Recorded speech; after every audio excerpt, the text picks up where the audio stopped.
प्रेम से बोलिए शंकर भगवान की जय। हर हर महादेव। देवों का देव महादेव जी के चरण में प्रणाम करती हूँ, मेरा प्रणाम स्वीकार हो। माता गौरा पार्वती के चरण में प्रणाम करती हूँ, मेरा प्रणाम स्वीकार हो।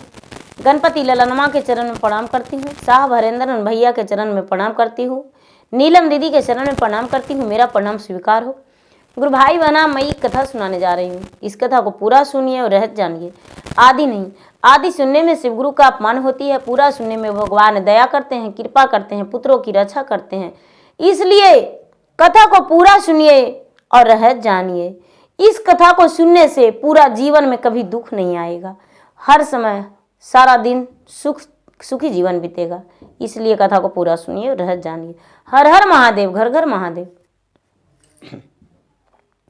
गुरु भाई बहना, एक नगर में एक राजा रहते थे और एक रानी रहती थी। राजा साहब भगवान के सच्चे भक्त थे, अनन्य भक्त थे। भगवान के मंदिर जाया करते थे, पूजा पाठ किया करते थे। राजा साहब कभी भी बिना पूजा किए हुए भोजन नहीं किए थे। रानी जो थी, रानी थोड़ा कम किया करती थी, लेकिन राजा जो थे, राजा बिना पूजा पाठ के कभी नहीं रहते थे। धीरे धीरे समय बीत रहा था। राजा का ब्याह का कई वर्ष हो चुका था, लेकिन राजा निसंतान थे। राजा का कोई संतान नहीं था। रानी बड़ी दुखी रहती थी। राजा समझाते थे अपना रानी के कि हे प्राण प्रिय, इतना दुखी क्यों रहती हो? अरे मेरा पूरा प्रजा तो मेरा पुत्र है। क्या जब हम बिस्तर पे गिर जाएंगे तो आज हम पूरे प्रजा को देखभाल कर रहे हैं, पूरे प्रजा को मदद कर रहे हैं, जो मांगता है उसका मांग का पूरा करते हैं, तो क्या मेरा सहारा वो नहीं बनेगा बुढ़ापे का? रानी कहती है कि नहीं राजा साहब, आपका गलत सोच है। अपना तन का जो बच्चा है वो अपना है। हम पूरे प्रजा पे भरोसा नहीं कर सकते हैं। जब हम बिस्तर पर गिर जाएंगे तब ये राज मेरा नहीं रहेगा, राज किसी के हाथ में चला जाएगा और पूरे प्रजा उसी का भक्त बन जाएंगे। मेरा किया धरा कुछ भी उन लोगों को याद नहीं रहेगा। राजा फिर भी किसी को बात मानने को तैयार नहीं थे। कुछ दिन बाद लोग गांव का राजा को ताना देने लगे, अरे राजा तो अभागा है, राजा को है क्या, आगे नाथ नहीं पीछे पगहा, बीच नदी में लोटे गदहा। राजा के कुछ भी नहीं है। अरे राजा तो कुलच्छनी है। राजा जो है, राजा निर्वंश हैं। लोग राजा को देख देख कर छोटे छोटे बच्चे भी ताना देने लगे। राजा को याद आया कि अच्छा, मेरा प्यारी पत्नी ठीक कहती थी कि राजा साहब कोई भी दुख में मदद नहीं करने वाला। हे भगवान महादेव, क्या आप मुझे संतान नहीं देंगे? हे भगवान, आप मुझे संतान दे दीजिए। महादेव के शरण में जाके राजा हाथ जोड़ के ध्यान करके बैठ गए और कहने लगे कि हे महादेव, सब लोग कहते हैं कि ये पत्थर का मूर्ति है और सच में आप पत्थरे हैं, लेकिन जब तक आप दर्शन नहीं देंगे तब तक हम इस मंदिर से अपना कदम नहीं बढ़ाएंगे। हम इसी जगह पे हाथ जोड़कर बैठे हैं, बिना अन्न पानी का यहां पर बैठे रहेंगे। गुरु भाई बहना, राजा का बैठे हुए पूरे 24 घंटा हो गया, लेकिन उस पत्थर का मूर्ति नहीं हिला, नहीं डोला, नहीं बोला। राजा को आस नहीं टूटा। गुरु भाई बहना, राजा को बैठे हुए 48 घंटा हो गया, लेकिन फिर भी पत्थर का मूर्ति में से कोई आवाज नहीं आया। धीरे धीरे 72 घंटा हो गया, यानी 3 दिन हो गया, 4 दिन हो गया, लेकिन राजा अपना आसन छोड़ने को तैयार नहीं। शंकर भगवान और पार्वती दोनों कैलाश पर्वत पे हैं। राजा को यह भी नहीं लग रहा है कि मुझे भूख लग गया, प्यास लग गया, नींद लग रहा है, कुछ भी नहीं। मौन रूपी मंदिर में कितने लोग आ रहे हैं, जा रहे हैं पूजा करके, लेकिन राजा अपना ध्यान तोड़ने का तैयार ही नहीं। राजा चुपचाप अपने मौन रूपी धारण करके भगवान के शरण में हाथ जोड़ के चुपचाप बैठे हैं। हे भगवान, सभी लोग कहते हैं आपको कि वो सबको देते हैं, दानी है, क्या आप मुझे नहीं देंगे?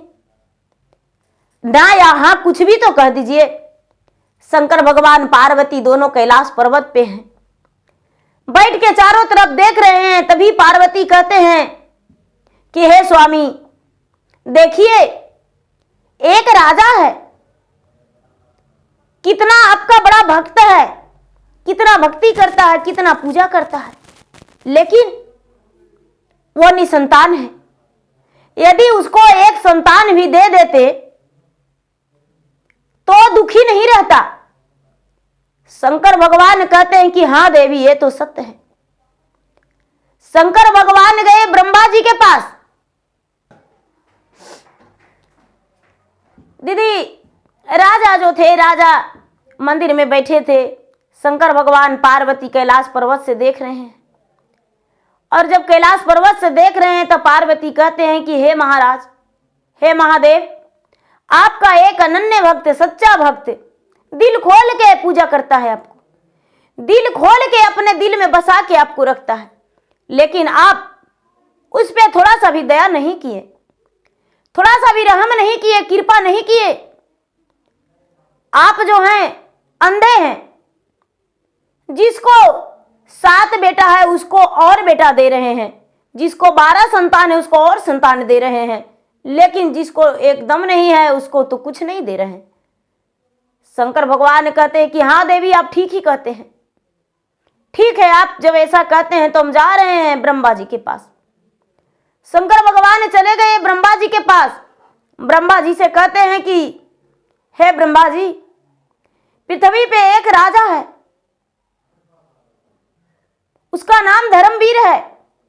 क्या धर्मवीर का भाग्य में कोई संतान नहीं है? वो राजा बड़ा दुखी है।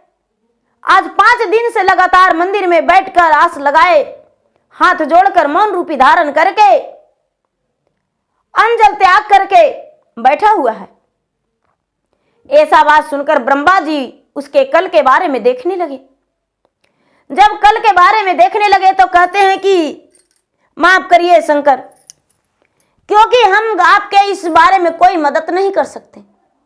पिछले जन्म में वो राजा एक बहुत बड़ा डाकू था, हत्यारा था, दूसरे को हत्या कर दिया करता था।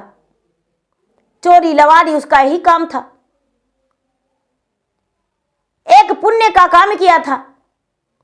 किसी कन्या का विवाह था, विधवा स्त्री का एक लड़की था और उसी का विवाह वो करवाया था। उसी का पुण्य प्रताप से राजा के कुल में जन्म ले लिया है, लेकिन पाप तो नहीं धुल गया। शंकर भगवान उदास होकर विष्णु भगवान के पास गए। विष्णु भगवान से कहते हैं कि हे विष्णु जी, देखिए तो एक धर्मवीर नाम का एक राजा है, क्या उसके भाग्य में कोई संतान नहीं है? विष्णु भगवान भी देखने लगे तो कहते हैं कि नहीं, उसके भाग्य में कोई संतान नहीं है, कोई संतान नहीं है, आप यहां से लौट के चले जाइए। गुरु भाई बहना, शंकर भगवान उदास मन से आ गए। पार्वती कहते हैं कि देखिए, उदास करने से कोई फायदा नहीं है, आप उस भक्त के सामने जाइए और भक्त के कोई संतावना दीजिए। यदि संतावना नहीं दीजिएगा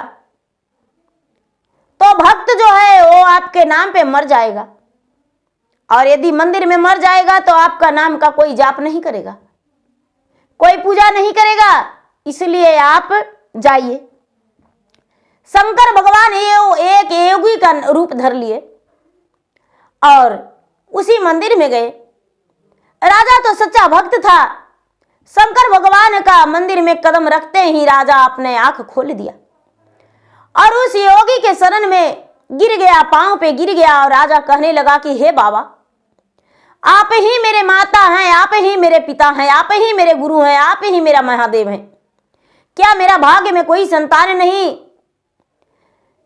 पूरे राज्य के लोग का हम मदद किए, अपना पुत्र के समान माने, लेकिन आज वही प्रजा मेरा ताना दे रहा है। मेरे साथ पता नहीं क्या क्या बात करता है, कोई समझ में नहीं आता है, मैं क्या करूं? ऐसा बात सुनकर महादेव कहते हैं कि हे पुत्र, तुम्हारा भाग्य में कोई संतान नहीं है, लेकिन मेरा एक बात मानो। यदि मेरा तू बात मान लोगे तो तुम्हारा भाग्य में हो सकता है पुत्र हो जाए। शंकर भगवान की बात सुनकर राजा धर्मवीर कहते हैं कि महाराज क्या बात है? ठीक है, तुम चारों तीर्थ जाओ, यात्रा पर जाओ, काशी, मथुरा, प्रयाग, वृंदावन, बद्रीनारायण, सगरों जितना तीर्थ यात्रा है चारों धाम घूर के आ जाओ। उसके बाद मेरे मंदिर में आ जाना। गुरु भाई बहना राजा जो थे, राजा घर से निकल गए। घर गए, घर में अपना पत्नी से बोले कि हम तीर्थ यात्रा करने के लिए जा रहे हैं और तुम भी साथ चलेगी? रानी कहती है कि नहीं राजा साहब, आप अकेले जाइए, हम घर पर रहेंगे। राजा जो थे, राजा तीर्थ यात्रा के लिए निकल गए। घूमते घूमते घूमते घूमते घूमते घूमते घूमते राजा का 1 महीना, 2 महीना, 4 महीना, 6 महीना, साल भर, 2 साल बीत गया। 2 साल पूरे राजा साहब परिभ्रमण किए। अब इतना देवता देवी का पूजा पाठ किए, इतना दान पुण्य किए। राजा महाराजा थे, कोढ़िया को, अंधरा को, निर्धन को, गूंगा को, बहिरा को सब कुछ दिए, सबको दान दिए। सबको दान देते देते देते देते देते राजा 2 साल में घर जब लौटे तो लौटते समय एक नदी पड़ता था। भैया जब नदी पड़ता था तो राजा सोचते हैं कि हम इतना तीर्थ यात्रा किए, आज मेरा बेटा यदि एगो रहता तो कहता कि पिताजी आप तीर्थ पे जा रहे हैं तो मेरे लिए ये लाइएगा, वो लाइएगा। बेटी रहती तो कहती 16 सिंगार लेके आइएगा। जो पत्नी है वो भी मेरा भागीदारी नहीं बनी तीर्थ यात्रा में जाने के लिए। हे गंगा मैया, आखिर क्या बात है? आपके यदि लहरा मिल जाता मुझे, आप अपना उमड़ जाते तो हम इसी गंगा में अपना डूबी लगा के मर जाते, प्राण त्याग देते। आज हम 2 वर्ष पे लौटे हैं, किस मुंह से अपने गांव जाएं? गुरु भाई बहना राजा दुखी होकर गंगा के घाट पर आंसू गिरा रहे हैं। इतना सोचते ही मन में राजा को गंगा माता सूख गए, यानी नदी में खालू बालू रेत हो गया। राजा कहने लगे, हे गंगा माता, आप इतना भी मुझसे नाराज मत होइए, मैं इतना भी पापी नहीं हूं। जब वहां से राजा चलने लगे तो थोड़ी दूर गए और उन्हें बहुत जोरों से धूप लगा। एक आम का वृक्ष था, आम में फल फूल से डाल नमा हुआ था। राजा साहब उस वृक्ष के पास बैठ गए और उन्हें घर जाने में लग रहा था कि मैं कैसे जाऊं, हे भगवान मैं कैसे जाऊं अपना घर। राजा बड़े दुखी थे। राजा मन ही मन सोच रहे थे कि हे भगवान मेरा मृत्यु हो जाता तो बड़ा खुशी का बात था। हे भगवान महादेव, मैं तो आपका सच्चे मन से भक्ति पूजा किया हूं, लेकिन आप मेरा मृत्यु क्यों नहीं देते हैं? जो भी जो मांगता है उसको हर वरदान पूरा करते हैं, लेकिन मेरा क्यों नहीं भगवान? आखिर ऐसा क्या किया था? गुरु भाई बहना राजा सोच ही रहे थे मन में कि राजा के पास एक बहुत बड़ा विषैला गरजता हुआ नाग आया। जैसे लग रहा था कि राजा को निगल जाएगा, इतना बड़ा भयानक। राजा के पास एक झोला था, वो रखा हुआ था। राजा वो सर्प से नहीं डरे। राजा कहते हैं कि हे नागराज, मैं आपको नमन करती हूं, प्रणाम करता हूं हाथ जोड़कर। हे नागराज, यदि चाहे तो मेरा शरीर में कहीं पर डांस सकते हैं। यदि आप मुझे डांस लेंगे तो मैं बहुत खुश हो जाऊंगा। लेकिन नागराज राजा के झोला में चुपचाप बैठ गए।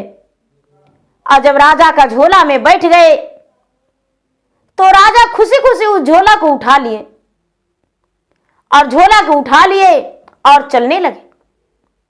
चलने लगे और मन ही मन सोच रहे हैं कि ये नागराज घर जाएंगे तो हम आपको दूध पिलाएंगे। हमें पता है कि आप भूखा हैं और आपको लगा कि राजा कुछ देगा। कोई बात नहीं, आपको हम दूध पिलाएंगे, चलिए। लेकिन गुरु भाई बहना राजा हाथ में लेकर झोला गए घर।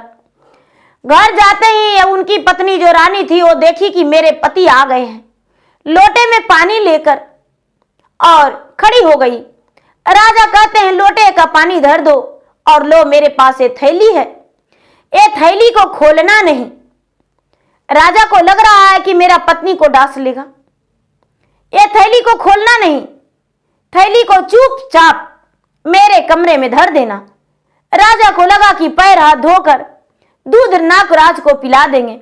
अब रानी का मन में शक हो गया कि आखिर ऐसा क्या चीज है जो राजा मुझसे छुपा रहे हैं और मुझे खोलने से मना कर रहे हैं। हम अवश्य ही खोलेंगे। जैसे दीदी कोई बात किसी से कहिए और बोलिए कि देखिए दीदी ये बात किसी से नहीं कहना होगा, तो बात उसका पूरा सारा शरीर में चुभने लगेगा कि आखिर मना मुझे किया है तो मैं किससे जल्दी बता दूं, और वो दूसरे से वो बात फैला देती है। उसी तरह राजा मना किए रानी से, लेकिन रानी का मन में चुभने लगा कि हे भगवान, मेरे पति कौन ऐसा चीज लाए हैं जो मुझे देखने से मना किए हैं। क्या मैं 2 साल में बदल गई हूं जो राजा मुझे अपना हक देने से भी इनकार कर रहे हैं? अरे संतान तो नहीं है, लेकिन इसलिए क्या राजा साहब का झोला अभी हम नहीं देख सकते हैं? थैली नहीं खोल सकते हैं? अब तो राजा साहब का पहले वो भोजन नहीं देने लगी। कमरे में ले जाकर और झोला खोली तो उसमें से एक सुंदर सा 9 महीना का बालक है।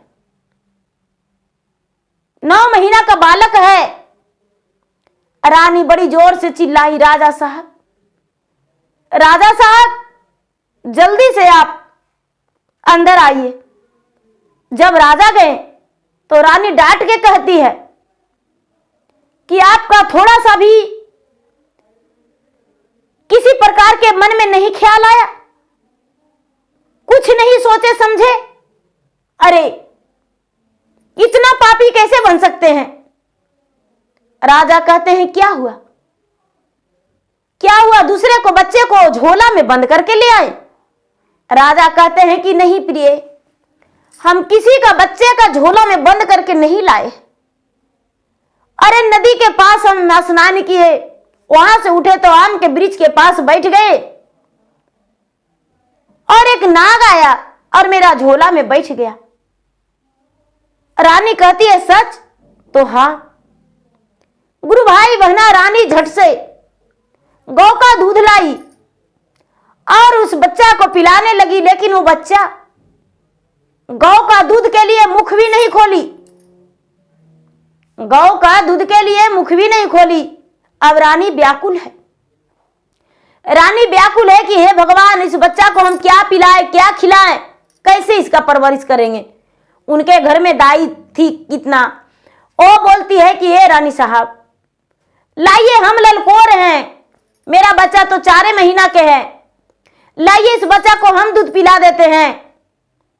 अरे आधा कुछ दूध इसको पिला देंगे, कुछ अपना बच्चा को पिलाएंगे, लेकिन ये बच्चा मुंह फेर रहा है, बच्चा किसी का थान नहीं धर रहा है। दीदी देखिए भगवान का महिमा अपरंपार। दीदी अब रानी है, कहती है कि हे भगवान, आखिर एक बालक जो मिला है वो किसी का दूध पीने का तैयार नहीं। बालक खेल भी रहा है, बालक रो भी नहीं रहा है, बालक लगता है कि 8-9 महीना का बच्चा है।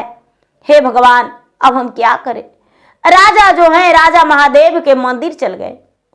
शाम होते ही राजा महादेव के मंदिर चल गए और महादेव के मंदिर में जाके कहते हैं कि हे महादेव, आप बोले थे कि चारों तीर्थ धाम, चारों धाम घूर कर और मेरा मंदिर में आना, तो आज हम 2 वर्ष पर पूरे चारों धाम घूर के और आपके शरण में आया हूं भगवान, लेकिन मेरा झोला में थैला में एक नाग बैठ गया, वो बालक बन गया है।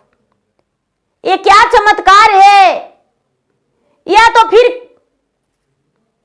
कुछ अनहोनी है, क्या है? शंकर भगवान फिर से वही महात्मा के रूप में, जोगी के रूप में वहां प्रकट हो गए और कहने लगे कि देखो, तुम मेरा भक्त हो और मैं तेरा गुरु हूं, मैं तेरा भगवान हूं। तुम मेरा सारा दिन पूजा किया, पिछला जन्म के पाप के कारण तुम्हारा पत्नी का ओद्र से कोई संतान नहीं हुआ, क्योंकि पिछला जन्म में तुम दोनों पति पत्नी था, इस जन्म में भी पति पत्नी है, लेकिन तुम्हारा कर्म खराब था। तूने एक डाकू था, दूसरे के मारपीट छीना छोरी किया करता था, उसी पाप के कारण तुम्हें संतान नहीं हुआ। लेकिन इस जन्म में इतना बड़ा तू भक्ति किया भगवान को, इतना बड़ा भक्त बना, सच्चे हृदय से भगवान के पूजा पाठ किया, और वही पूजा पाठ भक्ति के कारण भगवान तुम्हें प्रसन्न होकर एक बालक दिए हैं। तुम्हारा पत्नी का ओद्र से तो जन्म नहीं लिया, लेकिन थान का दूध पिएगा, पत्नी का बोलना दूध पिलाएगी और वो बच्चा को गोद में खिलाएगी। गुरु भाई बहना, राजा साहब वहां से चले गए और अपना पत्नी से कहते हैं कि अरे तुम्हें पता नहीं है बच्चा तुम्हारा है, अपना दूध पिलाओ। रानी कहती है कि हे भगवान, कोरा दूध हम कैसे पिला सकते हैं बच्चा को, मैं तो मां बना ही नहीं, तो कैसे अपने बच्चे को दूध पिलाऊं इसे। राजा कहते हैं अपना दूध पिला दो। रानी ने पल्लू से छिपाकर भगवान के सुमरन करके, माता सरस्वती लक्ष्मी पार्वती के सुमरन करके, और कहती है कि हे माता, मां तो बनने का सौभाग्य नहीं मिला, लेकिन आज जब हम गोद में बच्चा पल्लू से झांक लिए हैं तो एक मां बन गए, और अपना दूध जो है इस बालक को हम पिला रहे हैं, लेकिन इस बालक को मुख में दूध जाता है या नहीं मुझे पता नहीं। गुरु भाई बहना इतना कह के बच्चा को सीने से लगाई और रानी का पूरा सीना फटने लगा, दूध से धारा एकदम पूरा गिरने लगा। रानी ने बच्चा को दूध पिलाई, बच्चा जी भर के दूध पी लिया, और जब दूध पी लिया तो रानी का विश्वास हो गया कि भगवान में बहुत शक्ति है। अब रानी जो थी, रानी बड़ा खुश हो गई। लोग सब कहने लगे कि राजा साहब तीर्थ धाम घूर के आए और पता नहीं कहां से एक बच्चा लेकर आए हैं। पूरा गांव में हंगामा हो गया, नगर में हल्ला हो गया कि राजा चोर है, राजा किसी के बच्चा चुरा के ले आए हैं, अपना पत्नी को दे दिए हैं। गुरु भाई बहना, पूरा गांव में पंचायत लग गया कि राजा साहब किसको इतना पापी कैसे बन सकते हैं, किसी का संतान को चुरा के कैसे ला सकते हैं। राजा साहब दूसरा को बच्चा के चुरा लाए हैं। गुरु भाई बहना, राजा साहब को पूरे राज्य से हटा के और वहां के जो भी थे सब प्रजा मिलकर राजा साहब के साथ यही इंसाफ किए कि राजा को फांसी पर चढ़ा दिया जाए, क्योंकि राजा किसी का बच्चा को चोरी करके ले आए हैं, तो राजा को फांसी पर चढ़ा दिया जाए और राजा के फांसी के फंदे पर चढ़ा के और इनका मार दिया जाए, क्योंकि राजा जो है बहुत बड़ा चोर है, बच्चा चोरी कर लिए हैं। भैया राजा उस स्वीकार कर लिए, पंचायत लग गया। पंचायत में सब वो लोग निर्णय दिए, राजा को फांसी पर चढ़ा दिया गया। राजा को फांसी पर चढ़ा दिया गया और लोग पूछने लगे कि हे राजा साहब, आप तो इतना बड़ा राजा थे, आप गलत तो करवे किए हैं, लेकिन बोलिए आपका अंतिम इच्छा क्या है, आप अपना अंतिम इच्छा बता दीजिए। राजा कहते हैं कि देखो भाई, नहीं हमको सोना चाहिए, नहीं हमको चांदी, नहीं हीरा, नहीं मोती, नहीं प्रजा, नहीं पत्नी, जिस बच्चा को हम चोरी करके लाए हैं वही बच्चा से एक बार हमको मिला दो। उसके बाद चाहे तो मेरा शरीर को टुकड़ा टुकड़ा कर देना, चाहे तो मेरा शरीर को कौवा कुत्ता से नोचवा देना, या तो मुझे फांसी के फंदे पर चढ़ा देना। कुछ भी करना, लेकिन अभी मुझे उतार दो और मुझे उस बच्चा से मिला दो।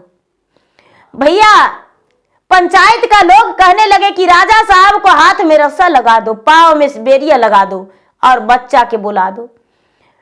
राजा साहब के कहना अनुसार लोग गए और जो बालक था उस बालक को राजा साहब राजा साहब से मिलने के लिए लेकर आ गए। जब लेकर आ गए गुरु भाई बहना, तो राजा साहब उस बच्चा से मिलके और मन ही मन कहते हैं कि हे भगवान, एक बालक तो आप दिए, लेकिन इस बालक जब किस काम में आएगा? जब जिस बालक तो आया मेरा घर में उसका पिता ही नहीं रहेगा तो उसका परवरिश कौन करेगा?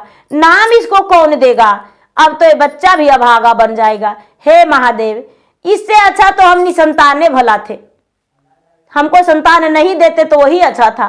गुरु भाई बहना ऐसा करके राजा साहब मन ही मन सोच रहे हैं और सोच के और बोले कि भैया हमको फांसी पर चढ़ा दीजिए, हम बच्चा से मिल लिए।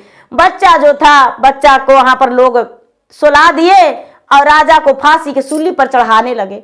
गुरु भाई बहना वो बच्चा जो था बहुत बड़ा विषैला अजगर बन गया, बहुत बड़ा काला नाग बन गया और चारों तरफ तांडव करने लगा और पूरा गरजने लगा। अब तो वहां का लोग सब दूर दूर भाग गए और कहते हैं कि अरे वो बच्चा से तो नाग बन गया। भाई राजा के कोई फांसी कैसे देगा? राजा निर्दोष है। ये बच्चा, राजा सच कह रहे थे कि बच्चा मुझे रास्ता में मिला, एक नाग था और हम उसको लेकर आए तो बालक बन गया। राजा चोर नहीं है, राजा सही में ये सत्य है कि राजा इंसान है। गुरु भाई बहना लोग दूरिये से कह रहे हैं कि हे नाग बाबा हमको क्षमा कर दीजिए, हम नहीं ऐसा करेंगे, राजा के फांसी नहीं देंगे, राजा के फांसी के सूली पर नहीं चढ़ाएंगे, हमको क्षमा कर दीजिए। लेकिन नाग मानने को लिए तैयार नहीं। अब लोग के पूरा खेदले चल रहे हैं नाग बाबा, सगरो सब लोग भागल चल रहे हैं। गुरु भाई बहना दुहारी दुहारी नाग हुलकल चल रहा है कि भाई कोई निकलो तो उसको डांस लेंगे, लेकिन कोई घर से निकलने को तैयार ही नहीं। कोई उधर घुस गए, कोई उधर छुप गए, चारों तरफ लोग छुप गए। राजा जो है जो चुपचाप वही मौन रूपी बैठे हुए हैं। भाई हमको फांसी पर चढ़ा दो, हम निर्दोष नहीं हैं, हम दोषी हैं। अब गुरु भाई बहना बड़ी लोग जो थे जो महादेव के मंदिर गए कि हे महादेव गलती हो गया, पूरे गांव का लोग से बूढ़ा बुजुर्ग बोले कि भाई ऐसे शांत नाग नहीं होगा। जाके देखिए राजा साहब महादेव का भक्त थे और महादेव के सब ये सब कृपा है, तो महादेव की कृपा से ये सब हो रहा है, तो इसलिए जाके और भगवान के सब मनाइए, भजन कीजिए, तभी कुछ हो सकता है। बूढ़ा बूढ़ी जाके मंदिर में भगवान के भक्ति भजन करने लगे गुरु भैया गुरु बहना, और भक्ति भजन मनाए दनाए। तब फिर जो नाग बाबा थे वही राजा के पास गेड़ुरी मार के बैठ गए और पूरे गांव का लोग राजा से जाके माफी मांगे। हे राजा साहब मुझसे गलती हो गया था, हम गलत थे राजा साहब, आप सही थे। गुरु भाई बहना अब जो नाग था, नाग फिर से एक नन्हा सा बालक हो गया। रानी बेचारी को पता चला कि वो बच्चा जो है वो नाग है। रानी अब उसे लेने को लिए सोच ही नहीं रही है, डर लग रहा है कि हे भगवान बच्चा फिर से मेरा नाग बन जाएगा तो हमको डांस लेगा, हम मर जाएंगे, दूध पिलाएंगे तो मर जाएंगे। राजा के मन में डर नहीं, राजा तो खुद शुरू से देख रहे कि बच्चा एक नाग था। गुरु भाई बना राजा लेकर अपना घर गए। रानी कह रही है ऐसा बच्चा को फेंक दीजिए जिसके कारण आपको फांसी पड़ जाता। पूरा गांव नगर के लोग तबाह हो गए, ये एक नाग है, इसको पोस कर क्या करेंगे। महादेव फिर से यो के एक योगी का रूप धारण करके आ गए और महादेव कहने लगे कि रानी कुछ भिक्षा दो। राजा को नजर पड़ा, उनके पांव पर लिपट गए। महाराज योगी बाबा आप ही मेरा गुरु हैं, आप ही मेरे पिता हैं, आप ही मेरे भगवान हैं। आप तो एक पुत्र समान मुझे संतान दे दिए, आप मुझे मरने से भी बचा लिए, आपका महिमा अपरंपार है। मेरा पत्नी जो है उसे पुत्र मानने का तैयार नहीं। शंकर भगवान बोले कि अरे तुम नहीं जानती हो, मैं अपने शक्ति से इस बालक का बनाया हूं और मैं तुम्हारे गोद में डाला हूं, इसलिए एक कोई नाग भी नहीं है और नहीं ये किसी का संतान है, इसे पोसो पालो पढ़ाओ लिखाओ, ये तुम्हारा कुल का नाम रोशन करेगा। रानी जो थी भर गोद ले ली और गोद लेकर उसे अपना पुत्र मान ली। पूरे राज्य में सारा लोग खुश हो गए कि राजा का बेटा एक है। राजा को देखकर ना तो किसी को यात्रा खराब होने लगा और न ही राजा को कोई अपमान किया फिर से, और न ही कोई चोर बोला और न ही तो राजा को कोई निर्वंश बोला, राजा को कुलच्छना बोला, कुछ भी नहीं। अब राजा अच्छे हो गए। राजा का कुल में वो पुत्र जन्म नहीं लिया, राजा को महादेव दिए, लेकिन फिर भी राजा अच्छे हो गए। तो गुरु भाई बहना, देखिए भगवान किस रूप से कैसे मदद करते हैं लोग के, कैसे उसके पास पहुंच जाते हैं, कैसे दे देते हैं। देखिए सच्चाई क्या था। भगवान का पूजा पाठ करने से लोग कहते हैं कि अरे पत्थरा के पूजा करने से क्या हो जाएगा, लेकिन पत्थर के पूजा करने से सब कुछ होता है, कुछ भी नहीं बाकी रहता है। भगवान सब कुछ दे देते हैं उसी पत्थर के मूर्त से। हम तो बच्चे से भगवान का पूजा पाठ करते हैं, छोटा थे तब भी करते थे जब हमको ज्ञान नहीं था, क्योंकि मेरा माँ जो थी वो भगवान के भक्त थी और अभी तो भगवान के वो खुद का प्यारी बन गई है। भगवान वो तो अपने पास उसको बुला लिए समय से पहले, तो क्या करें, भाग्य की बात है। तो गुरु भाई बहना, मेरा वीडियो अच्छा लगे तो मेरा वीडियो का लाइक करें, शेयर करें। चैनल पर यदि नए हैं तो चैनल का सब्सक्राइब करें, बेल आइकन घंटी को दबाएं, जो कि मेरा वीडियो का नोटिफिकेशन सबसे पहले आपके पास जाए, आप मेरा वीडियो सुन सकें। कमेंट बॉक्स में हर हर महादेव, जय शिव गुरु या तो ओम नमः शिवाय जरूर लिखे। धन्यवाद। हर हर महादेव, घर घर महादेव। प्रेम से बोलिए शंकर भगवान की जय।